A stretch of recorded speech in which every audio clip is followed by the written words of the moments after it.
Hello मेरे प्यारे साथियों, आप सभी का स्वागत है द यूनिवर्सिटी ऑफ मैथमेटिक्स पर। और आज हम लोग बात करने वाले हैं एक नए डेरिवेशन को। और आज का डेरिवेशन हम लोग पढ़ेंगे तो सबसे पहले हम लोग समझेंगे कि व्हाट इज एलसीआर सर्किट, कि एलसीआर सर्किट क्या होता है। और हम लोग इम्पीडेंस का फॉर्मूला यानी कि इम्पीडेंस का डेरिवेशन निकालेंगे। Find the derivation of impedance of LCR circuit. जो इम्पीडेंस का फॉर्मूला निकल के आता है वो निकल के आता है Z equal to root under R square plus XL minus XC का होल स्क्वायर। साथ में मैं थोड़ा सा आप लोगों को बताऊंगा रेजोनेंस फ्रीक्वेंसी के बारे में भी इसी में, ठीक है। हालांकि रेजोनेंस फ्रीक्वेंसी मैंने इससे पहले बता चुका हूं तो वहां पे आप लोग देख लीजिएगा, लेकिन एलसीआर सर्किट समझने के बाद ही रेजोनेंस समझ में आएगा, तो आप वो देखने से पहले ये जरूर देख लीजिएगा, ठीक है। तो चलो हम लोग समझते हैं सबसे पहले एलसीआर सर्किट क्या होता है, ठीक है। देखो, व्हेन एसी सर्किट, ध्यान समझना, व्हेन AC circuit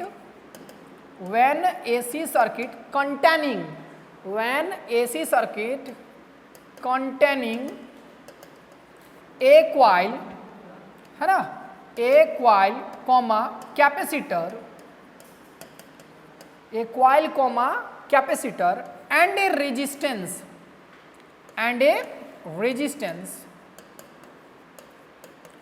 ठीक है ना। When a AC circuit containing a coil capacitor and a resistance, then it is called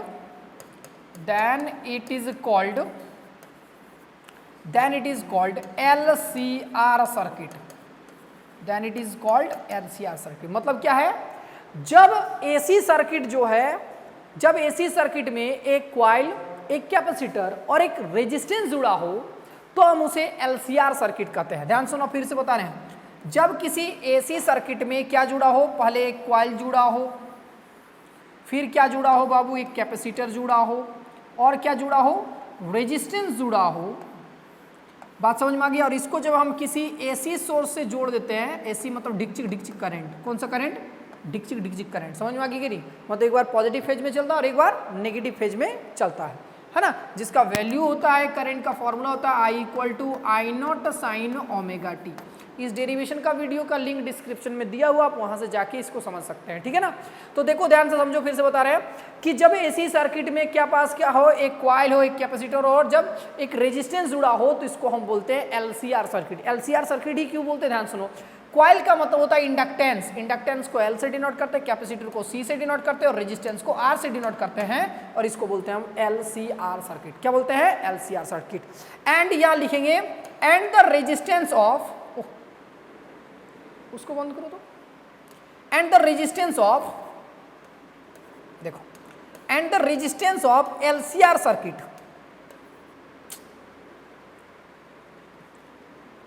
हाँ, एंड द रेजिस्टेंस ऑफ, ठीक है ना, and the resistance of LCR circuit. जो इस LCR सर्किट का रेजिस्टेंस होता है उसको हम बोलते हैं इंपीडेंस। क्या बोलते हैं बोलो, इंपीडेंस, ठीक है ना। तो when AC circuit containing a coil, capacitor and a resistance, then it is called LCR circuit. इसको हम LCR सर्किट कहते हैं। And the resistance of LCR circuit is called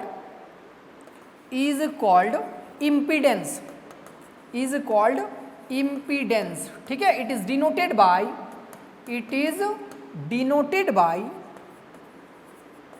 ठीक है ना, it is denoted by Z, ठीक है ना। अगर हम बात करें इंपीडेंस है क्या, तो इंपीडेंस AC सर्किट का रेजिस्टेंस है। मतलब LCR सर्किट का क्या है, रेजिस्टेंस है, जो AC करंट का क्या करता है, अपोज करता है। आ गया, मतलब ये एक प्रकार का रेजिस्टेंस है। तो रेजिस्टेंस का जब हम लोग फॉर्मूला लिखते हैं, इसीलिए इंपीडेंस जेड इक्वल टू क्या हो जाएगा, जेड इक्वल टू हो जाएगा EMF, मतलब वोल्टेज बाय रेजिस्टेंस। तो यहाँ पे वोल्टेज को हम लोग क्या बोलते हैं, EMF। तो EMF बाई क्या होगा, करंट होगा। तो EMF बाय करंट। तो जेड इक्वल टू होगा, EMF की जगह हम लोग क्या लिखेंगे, E लिखेंगे, E या फिर बड़ा E लिख देते हैं, ठीक है ना। तो इसके जगह लिखेंगे हम बड़का ई, ठीक है। EMF की जगह हम E लिखते हैं और करंट की जगह क्या लिखेंगे, I लिखेंगे। तो ये हो गया हमारा इंपीडेंस का formula, Z equal to E by I. Unit dimension का बात करेंगे तो क्या होगा बच्चा, तो यूनिट डायमेंशन का होगा, देखो, यूनिट ऑफ जेड बात करेंगे तो ऊपर में था वोल्टेज। EMF का मतलब क्या होता है, वोल्टेज मतलब वोल्ट होता है। EMF की यूनिट होगा वोल्ट और करंट का यूनिट होगा एम्पियर। सॉल्व करेंगे तो होगा वोल्ट पर एम्पियर। वोल्ट पर एम्पियर को ही कहा जाता है ओम। क्या बोलते हैं बोलो, ओम। वोल्ट एम्पियर को क्या कहते हैं, ओम कहते हैं। तो हम यहाँ लिखेंगे ओम। मतलब क्या हो गया, इंपीडेंस का भी यूनिट क्या हो गया, ओम हो गया, ठीक है ना। अगर हम बात करें डायमेंशन फार्मूला का, बहुत इंपॉर्टेंट डायमेंशन फार्मूला, तो डायमेंशन फार्मूला का क्या हो जाएगा, हम लोग निकालेंगे। देखो तो ये वोल्ट ना है, वोल्ट है, वोल्ट मतलब वोल्टेज पोटेंशियल डिफरेंस, तो पोटेंशियल डिफरेंस का फॉर्मूला होता है V equal to W by Q. V equal to क्या होता है, डब्ल्यू बाई क्यू। अब यहाँ देखो डब्ल्यू का अगर डायमेंशन फॉर्मूला याद होगा, डब्ल्यू मतलब वर्क, तो वर्क का डायमेंशन फॉर्मूला होता है m l का पावर 2 t का पावर -2, ठीक है ना। और चार्ज का होता है at।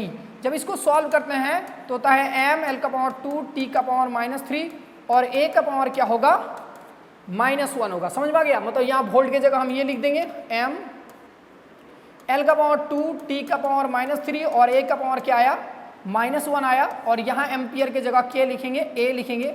जब इसको सॉल्व करेंगे तो क्या आ जाएगा, इसको सॉल्व करेंगे तो होगा m, दिख रहा है ना सबको, m l का पावर 2, ठीक है, और t का पावर -3, t का पावर -3 और a का पावर क्या होगा, -2 होगा। क्लियर है। अगर यदि यहाँ पे और थोड़ा डिटेल से अगर जानना चाहता, अगर वर्क का भी नहीं जानता तो हम यहाँ बता दे रहे हैं, वर्क का होता है फोर्स और इंटू डिस्प्लेसमेंट। अगर फोर्स का भी नहीं जानता तो भी बता देते हैं, फोर्स का फॉर्मूला होता है मास इंटू एक्सेलरेशन, ये तो जानता होगा। तो अगर हम इसका यूनिट बात करें तो मास का यूनिट होगा केजी और एक्सेलरेशन का होगा मीटर पर सेकंड स्क्वायर। अब इसका तो पता ही होगा बच्चा लोग, तो यहाँ होगा केजी का होगा कैपिटल M, मीटर का होगा L और सेकंड का होगा T, तो T का पावर -2, ये होता है डायमेंशन फॉर्मूला हो गया फोर्स का। फोर्स का वैल्यू यहाँ पुट करेंगे तो फोर्स की जगह लिखेंगे m l T का पावर -2 और यहाँ डिस्प्लेसमेंट है तो डिस्प्लेसमेंट का यूनिट होगा मीटर और डायमेंशन फॉर्मूला होगा L, तो हम यहाँ लिखेंगे L। अब इसको सॉल्व करेंगे तो क्या हो जाएगा, m l का पावर 2 और t का पावर -2। समझ में आ गया। तो इस तरह करके हम वर्क का लिखे थे और यहाँ चार्ज का होता है at। अगर चार्ज का भी नहीं जानता तो ये भी बता देते हैं हम, तो I इक्वल होता है Q बाई टी, तो Q इक्वल होगा I और इंटू टी, बात समझ में आ गया। और I मतलब करेंट, तो करेंट का डायमेंशन फॉर्मूला होता है A और टाइम का होता है T, तो इसका डायमेंशन फॉर्मूला हो गया AT। कोई दिक्कत, तो ये पूरी तरह से समझा दिए हम यूनिट और डायमेंशन भी। समझ में आ गया।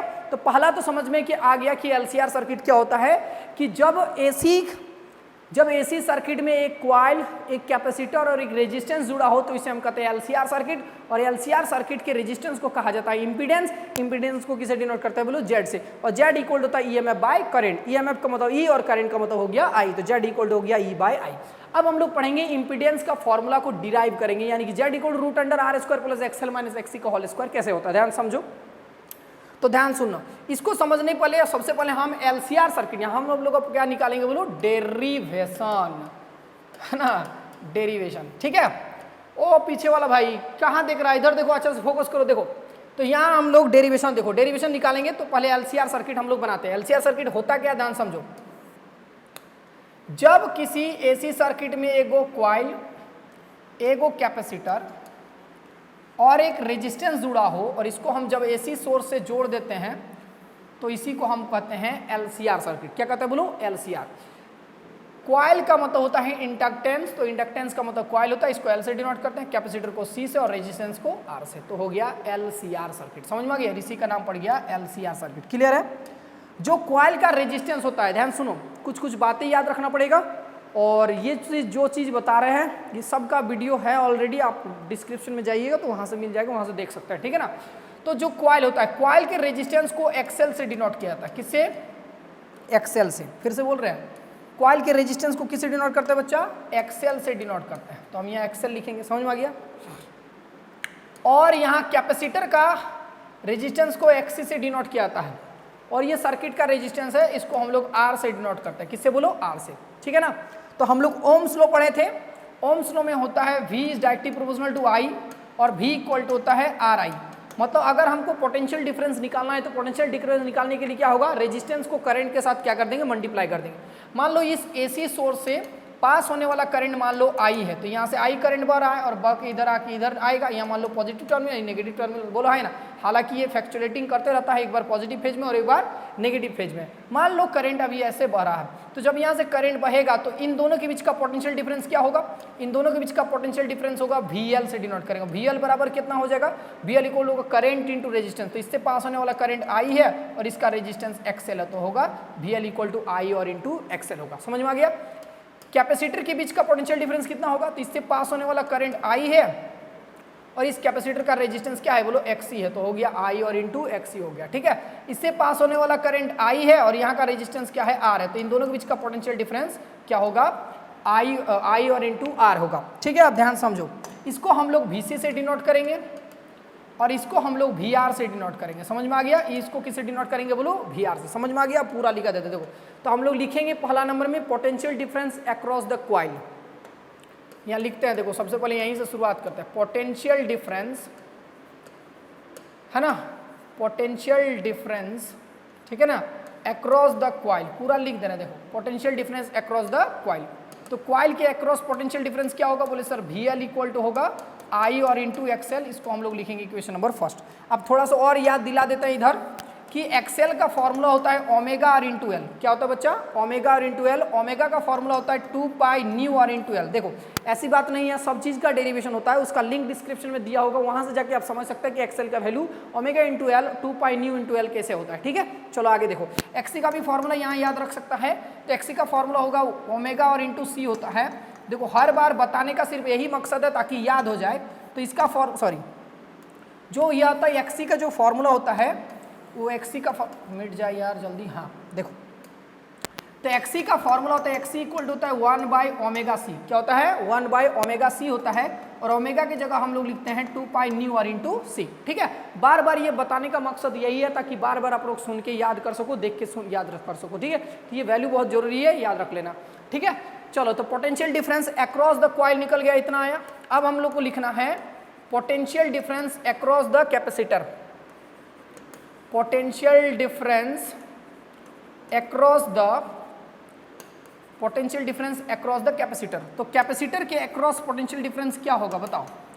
तो अक्रॉस होगा पोटेंशियल डिफरेंस होगा VC इक्वल टू क्या होगा? I और इंटू क्या होगा? XC होगा। ये इक्वेशन नंबर कर दो 2। ठीक है, अब तीसरा वाला देखो, तीसरा वाला में क्या निकालना है? Potential difference across the resistance. तो फिर से लिखेंगे यहाँ पोटेंशियल डिफरेंस है ना अक्रॉस द, है ना, potential difference across the resistance. ठीक है, तो potential difference across the resistance होगा VR। तो VR इक्वल टू होगा I और इंटू R होगा, और ये इक्वेशन नंबर 3 होगा। बात समझ में आ गया? ये तीनों पॉइंट आप लोग को समझ में आ गया होगा। ठीक है, चलो अब हम आगे बढ़ते हैं। अब ध्यान समझो, अब यहाँ से समझने वाला टॉपिक है। अब जो चीज़ बता रहे हैं ना उसका भी एक अलग से वीडियो बना हुआ है, लिंक डिस्क्रिप्शन में होगा, वहाँ से देख सकते हैं आप लोग। ठीक है, देखो बाबू, जब आप टॉपिक को समझना चाहते हैं ना तो उसके लिए आपको बहुत सारे जानकारी होना चाहिए, और वो सब जानकारी एक ही वीडियो में देना पॉसिबल नहीं है। तो आपके लिए उसके लिए डिस्क्रिप्शन में जाके ये जो बातें बता रहे हैं बहुत इंपॉर्टेंट चीज़ें, आप याद भी रख सकते हैं, और याद रख लेगा तो याद समझ में आ जाएगा पूरा। और यदि समझना चाहते कि हाउ कैसे आया तो आप उसके लिए फिर से एक नया दूसरा वीडियो जाके देख सकते हैं। ठीक है, तो जो चीज़ बता रहे हो ध्यान से सुनना। लेकिन फिर बार बार बता रहे जो चीज़ भी लिखेंगे वो सब चीज़ का एक्सप्लेनेशन है, ऐसा नहीं है कि ऐसे उसे निकल के आ गया। ठीक है, ध्यान रखना।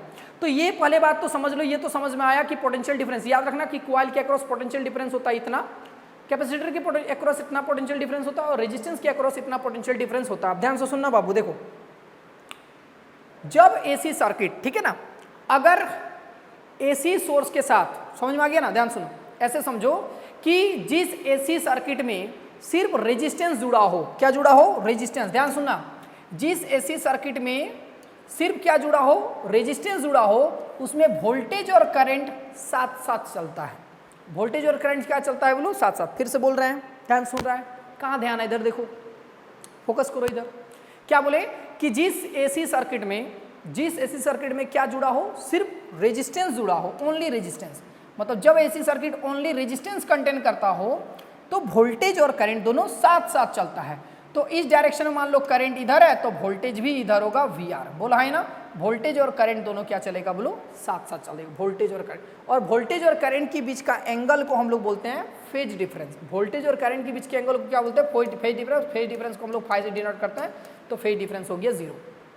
फिर से बोल रहे हैं, एक बार और बताएंगे, ध्यान से समझना कि जब AC सर्किट सिर्फ क्या कंटेन करता हो? रेजिस्टेंस कंटेन करता हो। जब रेजिस्टेंस करंट कंटेन करेगा तो वोल्टेज और करंट दोनों साथ साथ चलेगा। आ गया बात समझ में? वोल्टेज और करंट क्या चलेगा बोलो? साथ साथ चलेगा। दूसरा देखो पॉइंट समझो, हम लोग ये पूरा कहानी ना क्लॉकवाइज डायरेक्शन में बात कर रहे हैं। कौन सा डायरेक्शन बोलो? क्लॉकवाइज डायरेक्शन में। ठीक है, क्या बात कर रहे हो बोलो? क्लॉकवाइज डायरेक्शन में। ध्यान रखना, इस बात को ध्यान रखना। क्लियर है? पहला फिर से बोल रहे हैं कि जिस AC सर्किट सिर्फ क्या कंटेन करता हो? रेजिस्टेंस कंटेन करता हो, उसमें वोल्टेज और करंट दोनों साथ साथ चलता है। ठीक है, देखो जब एसी सर्किट, ध्यान से समझना, जब एसी सर्किट सिर्फ क्वाइल को कंटेन करता हो, जब एसी सर्किट में सिर्फ क्वाइल जुड़ा हो, क्या जुड़ा हो, क्वाइल जुड़ा हो, तो उसमें वोल्टेज करंट से π/2 पीछे चलता है। वोल्टेज करंट से π/2 पीछे चलता है। हम क्लॉकवाइज डायरेक्शन बात कर रहे थे, तो ये वाला क्लॉकवाइज डायरेक्शन को हम लोग आगे बोलेंगे, इधर वाला को क्या बोलेंगे, पीछे। मतलब हमारा जो वोल्टेज होगा, अगर सिर्फ क्वाइल जुड़ा हो, जिस एसी सर्किट में सिर्फ क्या जुड़ा हो, क्वाइल जुड़ा हो, जैसे यहाँ पे है, मान लो ये क्वाइल बना दिए, ये क्वाइल के लिए है, तो इसमें जो वोल्टेज होता है, वोल्टेज मतलब क्वाइल के वोल्टेज को क्या बोलते हैं, VL। तो ये जो वोल्टेज होता है करंट से π/2 पीछे, तो करंट π/2 कहाँ चलेगा बोलो, पीछे चलेगा। तो यहाँ फेज डिफरेंस होगा π/2 का, मतलब वोल्टेज और करंट के बीच का फेज डिफरेंस क्या होगा, π/2 होगा। याद रखना कि एसी सर्किट जब क्या सिर्फ क्वाइल कंटेन करता हो, तो उसमें वोल्टेज जो है करंट से π/2 पीछे चलता है। कहाँ चलता है बोलो, पीछे चलता है। समझ में आ गया। बातें हम लोग क्लॉक में, तो क्लॉक में हम लोग आगे बोलेंगे, तो ये एंटी में है तो हो जाएगा पीछे, π/2 पीछे चलता है। क्लियर है। तीसरा वाला देखो, जब एसी सर्किट सिर्फ कैपेसिटर को कंटेन करता हो, सिर्फ कैपेसिटर को, जब कैपेसिटर को कंटेन करेगा, कि जब एसी सर्किट में सिर्फ कैपेसिटर जुड़ा रहेगा, तो उसमें वोल्टेज जो है करंट से π/2 आगे चलता है। तो यहाँ करंट π/2 आगे, मतलब वोल्टेज करंट से π/2 आगे चलेगा। तो कैपेसिटर इधर बना देते हैं, ये रहा कैपेसिटर वाला का खेल, बोला है ना। और इसमें जो है ये करंट का डायरेक्शन ये है, इसमें π/2 आगे चलेगा, कौन, वोल्टेज। तो वोल्टेज को किससे डिनोट करेंगे, VC से। तो ये π/2 चल गया आगे, तो ये हो गया π/2। तो यहाँ फेज डिफरेंस होगा π/2 आगे। क्या ये बात कहानी समझ में आया, एक बार और बता दे रहे हैं, ठीक है। जब एसी सर्किट सिर्फ रेजिस्टेंस को कंटेन करता हो, जब रेजिस्टेंस जुड़ा हो, एसी सर्किट में सिर्फ रेजिस्टेंस जुड़ा हो, उसमें वोल्टेज और करंट साथ साथ, वोल्टेज और करंट साथ साथ। जब क्वाइल जुड़ा हो, तो उसमें वोल्टेज करंट से π/2 पीछे, तो पीछे है, बोला है ना। और जब सिर्फ कैपेसिटर जुड़ा हो एसी सर्किट में, तो उसमें वोल्टेज करंट से π/2 आगे चलता है। बात समझ में, तो ये ग्राफ समझ में आ गया होगा, बहुत अच्छा। अब इसको थोड़ा सॉल्व करते हैं। सॉल्व ये करेंगे कि ये जो दिख रहा है ना वोल्टेज का, इसका पॉजिटिव डायरेक्शन ये है, इसको जैसे ही पकड़ के हम इसके अपोजिट डायरेक्शन में लगा दें, तो जाहिर सी बात इसका डायरेक्शन बदल के यहाँ -VC हो जाएगा, बोला है ना। तो हम इसको इसी डायरेक्शन बना दे रहे हैं, दिख गया। इधर वाला मेरा क्या है बोलो, VR है। अब इधर मेरे पास क्या है, VL है, और इसको घुमा के हम इधर लगा दिए, इधर लगा देंगे तो इधर आ जाएगा बोलो VC, लेकिन माइनस हो जाएगा, क्योंकि इधर पॉजिटिव था, उल्टा तरफ लगाए तो यह माइनस आएगा। मतलब अगर माइनस हम इन दोनों के बीच का डिफरेंस निकालते तो होगा VL - VC हो जाएगा। जब दो वेक्टर एक ही डायरेक्शन में दोनों को जोड़ देंगे, बोला है ना। अब यहाँ डायरेक्शन ये वेक्टर की तरह ट्रीट कर रहा है, तो दोनों सेम डायरेक्शन में, तो दोनों को क्या करते, जोड़ देते। इसका वैल्यू VL और इसका वैल्यू -VC, दोनों को जोड़ेंगे तो क्या होगा, VL - VC। अब देखो ये जो वोल्टेज दिख रहा है, ये जो वोल्टेज दिख रहा है, अब ये एक वेक्टर की तरह ट्रीट कर रहा है। एक का डायरेक्शन ऐसे है, दूसरे का डायरेक्शन ऐसे है, और इन दोनों के बीच का एंगल कितना है बोलो, π/2 का एंगल है, बोलो है ना। तो ये दोनों वेक्टर मिलकर एक नया वेक्टर बनाएगा, जिसे हम बोलेंगे रिजल्टेंट वेक्टर बोलेंगे, या फिर रिजल्टेंट वोल्टेज बोलेंगे। तो मान लो ये रिजल्टेंट वोल्टेज E है, और ये जो है, समझ में आ गया ना, ये जो है यहाँ से, यानी कि रेजिस्टेंस वाले डायरेक्शन से, समझ में आ रहा है कि नहीं, VR से कितना एंगल बना रहा है, मान लो ये जो है VR से थीटा एंगल बना रहा है। कितना एंगल बना रहा है बोलो, थीटा एंगल बना रहा है। तो ये रिजल्टेंट वोल्टेज का क्या होगा, डायरेक्शन होगा। बात समझ में आ गई। तो हम निकालेंगे पहले, इसीलिए रिजल्टेंट वोल्टेज, क्या निकालेंगे बोलो, रिजल्टेंट वोल्टेज। समझ में आ गया। एक का वोल्टेज ऐसे, दूसरे का वोल्टेज ऐसे, तो ये दोनों मिलकर एक नया वोल्टेज बनाएगा, जिसे हम बोलेंगे रिजल्टेंट वोल्टेज। तो इसीलिए हम लिखेंगे रिजल्टेंट वोल्टेज। देयरफॉर रिजल्ट, मतलब रिजल्टेंट वोल्टेज का फॉर्मूला पढ़ा है ना, तो क्या होगा, रिजल्टेंट वोल्टेज इक्वल टू होगा, बोलो पढ़ा होगा, रिजल्टेंट वेक्टर R का फॉर्मूला पढ़ा होगा, √A² plus B² plus 2AB cos theta, पढ़ा कि नहीं। और थीटा क्या होता है, थीटा वेक्टर A और वेक्टर B के बीच का एंगल होता था, याद करो। ये वेक्टर A है, ये वेक्टर A है, और दूसरा वेक्टर क्या था बोलो, B, और इन दोनों के बीच का एंगल अगर थीटा है, तो दोनों के बीच में जो होता था उसे हम बोलते थे रिजल्टेंट वेक्टर R। समझ में आ गया। तो हम लोग निकालेंगे, ये देखो यहाँ वेक्टर A है, दूसरा वेक्टर B है, और ये दोनों वेक्टर मिलकर रिजल्टेंट वेक्टर का बनाया R, तो मतलब रिजल्टेंट वोल्टेज यहाँ बना रहा है। तो रिजल्टेंट वोल्टेज का फॉर्मूला क्या हो जाएगा, सबको पता है।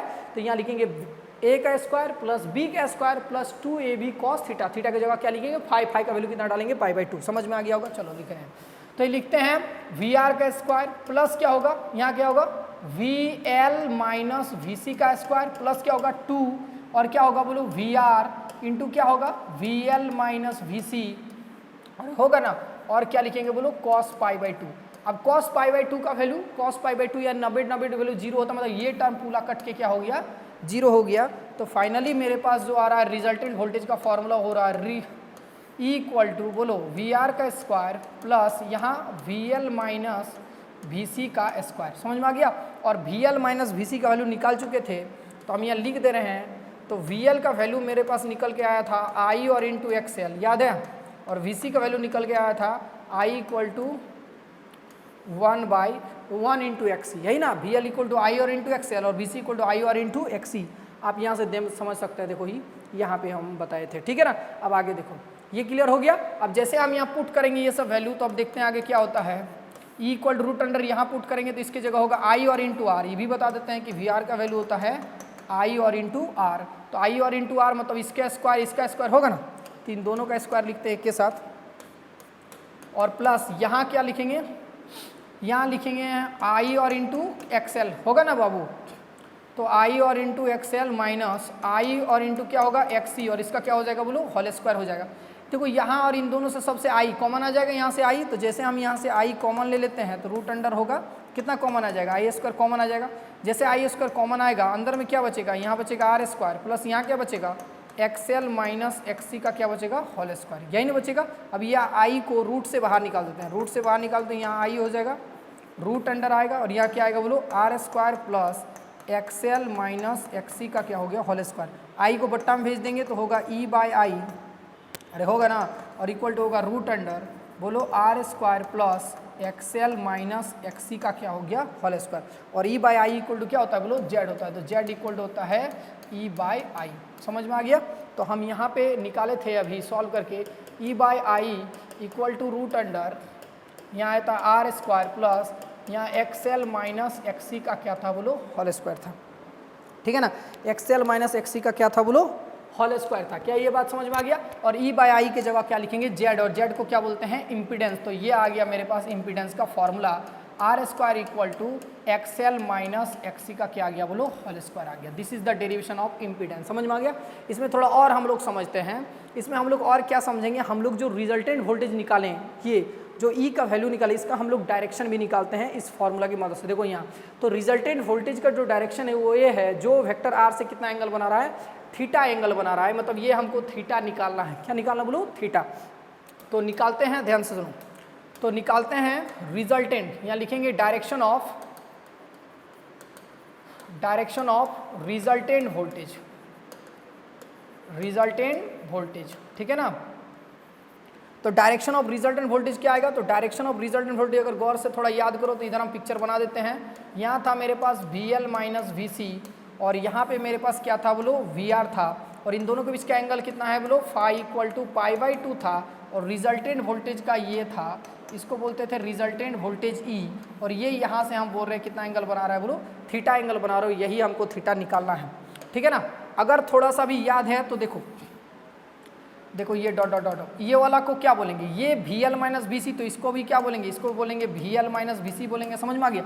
अब ये एंगल हमको थीटा निकालना है तो कौन वाला फॉर्मूला यूज़ करेंगे बोलो टैन थीटा का, तो इसीलिए लिखेंगे हम लोग टैन थीटा, ठीक है ना बाबू। तो यहाँ लिखेंगे टैन थीटा, और टैन थीटा इक्वल होता है पी बाई बी। अगर पी बोले तो होगा we L minus V C, और बाई के बी का वैल्यू हो जाएगा बोलो वी आर। तो हम यहाँ से थीटा निकालेंगे तो थीटा इक्वल हो जाएगा टैन इनवर्स, क्या होगा tan inverse V L minus V C, और बाई क्या होगा बोलो वी आर इक्वल टू हो जाएगा यहाँ theta equal to tan inverse. देखो वी एल का मतलब आई और इंटू एक्सएल, समझाए थे अभी, आई और इंटू एक्सएल माइनस इसके जगह आई और इंटू क्या होता है बोलो एक्सी, और बाय क्या होगा आई और इंटू क्या हो जाएगा बोलो आर हो जाएगा। समझ में आ गया। इन सब से आई लेके आई कट जाएगा, मतलब ये आई आपस में क्या हो जाएगा कैंसिल, तो थीटा इक्वल टू हो जाएगा बोलो टैन इनवर्स, यहाँ क्या होगा एक्सएल माइनस एक्सी, और बाई क्या होगा बोलो आर होगा। ये आया डायरेक्शन ऑफ रिजल्टेंट वेक्टर। क्या निकला बोलो डायरेक्शन ऑफ रिजल्टेंट वेक्टर। इसमें हम लोग को 3 केस समझना है। देखो तो थीटा इक्वल टू हम लोग निकालें टैन इनवर्स यहाँ एक्सएल माइनस एक्सी, और बाई क्या होगा बोलो आर होगा। केस फर्स्ट में समझते हैं। देखो केस फर्स्ट में ये है कि यदि एक्सएल बड़ा हो किससे एक्सी से, एक्सएल बड़ा हो एक्सी से, क्यों, क्योंकि अभी फॉर्मूला बता रहे थे कि एक्सएल इक्वल होता था 2 pi nu R into L, और XC का फॉर्मूला होता था 1/2 pi nu R into C, बोला है ना। तो न्यू के बढ़ने से एक्सएल बढ़ेगा और न्यू को बढ़ने से XC क्या होगा, घटेगा। मतलब इन दोनों को चेंज, ये दोनों फ्रीक्वेंसी पर डिपेंड कर रहा है और फ्रीक्वेंसी बदलेगा तो एक्सएल और XC का मान भी बदलेगा, ठीक है ना। तो या अगर एक्सएल बड़ा हो और XC क्या हो, छोटा हो, तो अगर ये बड़ा हो जाएगा और ये छोटा होगा तो थीटा का वैल्यू हो जाएगा पॉजिटिव। थीटा का वैल्यू क्या होगा बोलो, पॉजिटिव होगा। ये बात ध्यान रखना। केस 2 में ध्यान से सुनना, केस 2 में अगर एक्सएल छोटा हो और XC क्या हो, बड़ा हो, तो इस केस में हो जाएगा, देखो अगर ये बड़ा होगा ये छोटा होगा तो थीटा का वैल्यू हो जाएगा बोलो negative. But case 3 is most important, case 3 में क्या कहता है कि अगर एक्सएल और XC आपस में क्या हो जाए, बराबर हो जाए। यदि एक्सएल और XC में आपस में बराबर हो जाएगा तो थीटा इक्वल टू क्या हो जाएगा बाबू, थीटा इक्वल टू हो जाएगा 0 डिग्री। मतलब जो हमारा रिजल्टेंट वोल्टेज है, अगर थोड़ा सा भी याद है तो देखो यहाँ फिर से VL माइनस VC, अभी तक तो देख ही रहा है तो ये समझ में आ गया होगा VR। ये जो हमारा रिजल्टेंट वोल्टेज ये है, जो वेक्टर R से कितना एंगल बना रहा था बोलो, थीटा। अब ये जैसे ही, ध्यान से समझना, जैसे ही एक्सएल और XC आपस में बराबर हो जाएगा, बोला है ना, जैसे एक्सएल और XC आपस में बराबर हो जाएगा तो ये जो रिजल्टेंट वोल्टेज दिख रहा है, ये रिजल्टेंट वोल्टेज यहाँ से टर्न होके सिर्फ रेजिस्टेंस के साथ आ जाएगा। किसके साथ आ जाएगा बोलो, रेजिस्टेंस के साथ आ जाएगा। मतलब इसी के डायरेक्शन में क्या हो जाएगा, E हो जाएगा। तब ना थीटा इक्वल टू 0 डिग्री होगा, बोला है ना। तब थीटा इक्वल टू क्या हो जाएगा, 0 डिग्री हो जाएगा। और जैसे ही एक्सएल और XC आपस में 12 में तो थीटा इक्वल हो गया 0 डिग्री। तो इस केस में अगर हम इम्पीडेंस का बात करें, क्या बात करें, इम्पीडेंस, तो इम्पीडेंस Z इक्वल टू होता है R² plus XL minus XC का होल स्क्वायर, अभी पढ़ा है ना। और XL और XC जैसे आपस में बराबर हो तो ये कट के हो जाएगा 0, और जैसे ही ये कट के 0 हो जाएगा तो Z इक्वल टू हो जाएगा √R² हो जाएगा। मतलब Z का वैल्यू आ जाएगा R। मतलब पूरे सर्किट का जो रेजिस्टेंस होता है, पूरे LCR सर्किट का रेजिस्टेंस जो होता है सिर्फ सर्किट के रेजिस्टेंस के बराबर हो जाएगा। मतलब अगर बात करें तो टोटल इम्पीडेंस क्या होगा, मिनिमाइज्ड हो जाएगा। और जैसे ही टोटल इम्पीडेंस मिनिमाइज हो जाएगा, तो अगर इम्पीडेंस मिनिमाइज हो गया तो करंट का फॉर्मूला होता है E बाई जेड। और जैसे ही Z मिनिमाइज हो जाएगा तो I क्या हो जाएगा बाबू, I हो जाएगा मैक्सिमम। क्या हो जाएगा बोलो, मैक्सिमम। और इसे कहा जाता है रेजोनेंस फ्रीक्वेंसी। क्या कहा जाता है बोलो, रेजोनेंस फ्रीक्वेंसी। मतलब एक्सएल और XC जब आपस में बराबर हो जाए तो इसको कहा जाता है रेजोनेंस। क्या कहते हैं बोलो, रेजोनेंस फ्रीक्वेंसी कहा जाता है। और रेजोनेंस फ्रीक्वेंसी के ऊपर क्या होता है, LCR सर्किट, पूरे LCR सर्किट का जो इम्पीडेंस है सिर्फ सर्किट के रेजिस्टेंस के बराबर हो जाता है। मतलब Z बराबर हो जाता है R। और जब क्या होगा, Z जब मिनिमाइज हो जाएगा, मतलब Z का वैल्यू मिनिमम हो गया, तो इस केस में LCR सर्किट से पास होने वाला करंट क्या हो जाएगा, मैक्सिमम हो जाएगा। इसी को कहा जाता है रेजोनेंस फ्रीक्वेंसी। मतलब रेजोनेंस फ्रीक्वेंसी पर करंट मिनिमम होगा और रेजोनेंस फ्रीक्वेंसी पर रेजिस्टेंस मिनिमम होगा और इस सर्किट से पास होने वाला करंट क्या हो जाएगा, मैक्सिमम हो जाएगा। और इसी को कहा जाता है क्या, रेजोनेंस फ्रीक्वेंसी। ठीक है, तो रेजोनेंस फ्रीक्वेंसी को बहुत ही डिटेल से समझाए हैं, उसका वीडियो का लिंक डिस्क्रिप्शन में दिया होगा। आप जरूर इस टॉपिक के बाद आप रेजोनेंस फ्रीक्वेंसी आता है तो रेजोनेंस फ्रीक्वेंसी आप वहाँ से समझ सकते हैं कि रेजोनेंस फ्रीक्वेंसी में जो टोटल वोल्टेज होता है वो किस डायरेक्शन में होता है, रेजिस्टेंस वाले डायरेक्शन में होता है। मतलब वोल्टेज और करंट क्या होता है, साथ साथ होता है। समझ में आ गया, वोल्टेज और करंट क्या होता है बोलो, साथ साथ होता है। कब, जब एसी सर्किट रेजिस्टेंस, जब एसी सर्किट के साथ ओनली क्या जुड़ा हो, रेजिस्टेंस जुड़ा हो। ठीक है, और रेजोनेंस, ये तो समझ ही गए होंगे कि रेजोनेंस फ्रीक्वेंसी पर क्या होगा, इम्पीडेंस मिनिमम हो जाएगा और इससे पास होने वाला करंट क्या हो जाएगा, मैक्सिमम हो जाएगा। उम्मीद करते हैं बढ़िया से आप लोग समझ गए होंगे। कमेंट करके जरूर बताइएगा। और आप लोग को नेक्स्ट किस टॉपिक पर वीडियो चाहिए, इसमें भी आप कमेंट करके हमको जरूर बताइए, ताकि हम उस टॉपिक का डेरिवेशन आपको शानदार तरीका से इजी लैंग्वेज में बता सके। मिलते हैं नेक्स्ट क्लास, आज के लिए इतना काफ़ी है। Thank you very much, best of luck, तैयारी मत से करो।